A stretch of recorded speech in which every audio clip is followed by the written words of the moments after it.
Bonjour, je m'appelle Thibaut, j'ai 27 ans, je suis français et j'habite à Ranzhou depuis maintenant 2 ans. Et je suis ici pour le travail, je suis ingénieur en calcul mécanique. Eh bien, je suis très content d'être un blogueur en Chine. Ça nous a permis de rencontrer beaucoup de monde et aussi d'avoir beaucoup d'échanges très intéressants.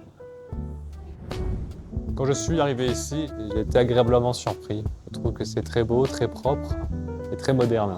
Eh bien, du coup, je dirais déjà pratique parce que le quartier est à côté de là où je travaille. Ensuite, je dirais parce que c'est très beau.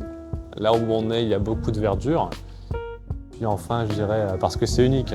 Je crois que c'est un des quartiers où il y a le plus de choses à voir et à visiter. Eh bien, je dirais que les grandes différences que j'ai ici par rapport à avant, c'est que ici, même si on est en ville, dans le quartier de Sirou, il y a beaucoup de verdure et beaucoup de lacs. Et donc maintenant, j'ai pris l'habitude de souvent courir le soir, le long des rivières ou des canaux. Et ça, c'est une chose que je n'avais pas l'occasion de faire quand j'étais en France dans plusieurs différentes villes. Eh bien, avant de venir en Chine, il y a quelque chose que je ne faisais quasiment jamais, c'était de prendre un petit déjeuner dans la rue avant de partir au travail. Et maintenant que je suis ici, tous les matins, je m'arrête dans un des restaurants du quartier pour prendre mon petit déjeuner et l'apporter au travail. Ce qui est intéressant ici, je trouve, c'est vraiment la façon de vivre des gens. On a l'impression que tout va très vite. On voit que, par exemple, dans la ville, il y a beaucoup de projets, beaucoup de constructions.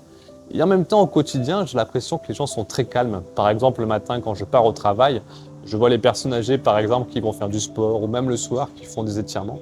Et donc, c'est intéressant de voir, je trouve, cette deux vitesses différentes. D'un côté, le pays qui avance très très vite, beaucoup de projets, mais aussi d'un autre côté, vraiment au quotidien, une vie assez calme et paisible, je trouve.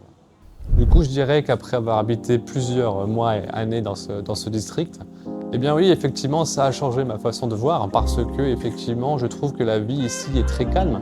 Et c'est vrai que je ne m'attendais pas à ça en venant ici parce que je sais que c'est une très grande ville, il n'y a que beaucoup de gens. Et j'étais vraiment très surpris de voir la qualité de vie qui était tout de même possible.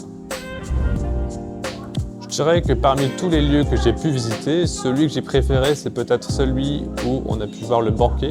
C'est là où on a fait une reproduction de mariage selon la coutume, des anciennes coutumes.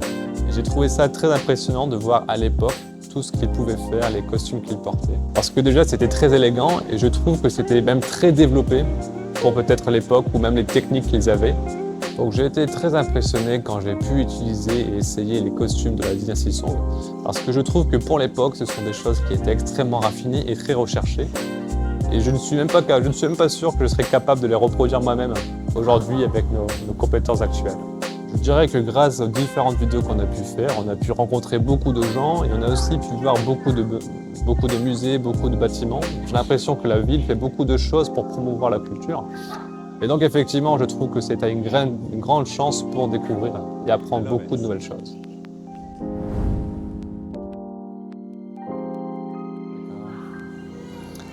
Donc je pense que si je devais recevoir des agneaux de la famille, je pense que j'irais peut-être d'abord leur faire essayer quelques costumes pour faire de très belles photos et ramener quelques souvenirs en France. Et pourquoi pas ensuite venir ici visiter quelques musées pour découvrir la culture. Et puis après le week-end, aller boire un verre de thé dans les montagnes aux alentours.